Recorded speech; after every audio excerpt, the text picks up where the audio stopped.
आप सांसद संजय सिंह का आज कानपुर आगमन हुआ, जहां जाजमऊ स्थित गंगा पुल पर पार्टी कार्यकर्ताओं ने उनका जोरदार स्वागत किया। कार्यकर्ताओं के बीच पहुंचे संजय सिंह ने जनसभा को संबोधित करते हुए यूपी सरकार पर तीखा हमला बोला और कहा, अगर यूपी में एक भी स्कूल बंद होता है तो हमारी लड़ाई रुकने वाली नहीं है। संजय सिंह ने ऑपरेशन महादेव को लेकर भी सवाल उठाए और मांग की कि मारे गए 26 आतंकियों की पहचान कराई जाए और उनके परिवारों की पुष्टि सार्वजनिक की जाए। इसके साथ ही उन्होंने बिहार में लागू सिस्टम को सबसे बड़ा चुनावी घोटाला बताते हुए चेतावनी दी कि अगर इसे यूपी में लागू किया गया तो चुनाव का कोई मतलब नहीं रह जाएगा।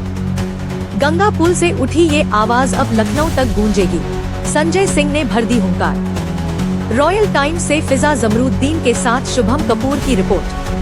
मसला योगी सरकार का है, जब तक एक भी स्कूल बंद रहता है आम आदमी पार्टी की लड़ाई जारी रहेगी। और इसी अभियान के तहत आज मैं कानपुर आया हूं। जो स्कूल बंद किए गए हैं उन गांवों में जाऊंगा और वहां बच्चों और उनके अभिभावकों से मुलाकात करूंगा। अभी हमारी लड़ाई स्कूलों को खुलवाने की ये जारी रहेगी।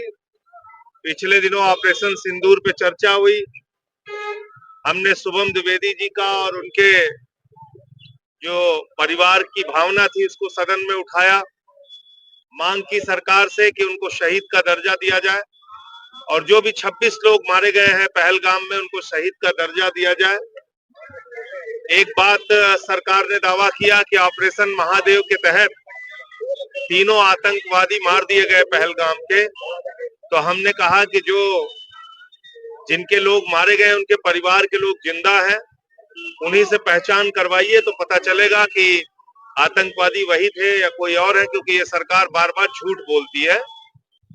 इसके अलावा बिहार में जो चुनाव आयोग का घोटाला चल रहा है, जिसमें सामने आया कि तेजस्वी यादव का इपिक नंबर बदल गया, कुत्ते का निवास प्रमाण पत्र बन रहा है, मरे हुए आदमी का फॉर्म जमा हो रहा है, 65 लाख लोगों का वोट कट गया है। अब बिहार के चुनाव का कोई मतलब नहीं है। अगर उत्तर प्रदेश में भी एसआईआर हम लोग नहीं रोक पाए तो यहाँ भी चुनाव का कोई मतलब नहीं रहेगा।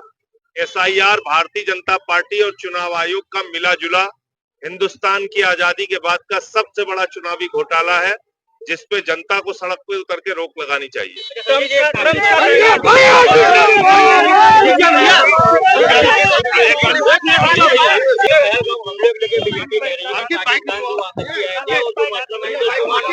मैं तो कह रहा हूँ यहाँ शुभम द्विवेदी का परिवार है ना, उनसे पहचान करवा दीजिए कि हाँ ये वही आतंकवादी थी। इतनी बात मैं कह रहा हूँ, इतनी ही तो भाई मैं तो कह रहा हूँ आप उनसे उनको आत्मा को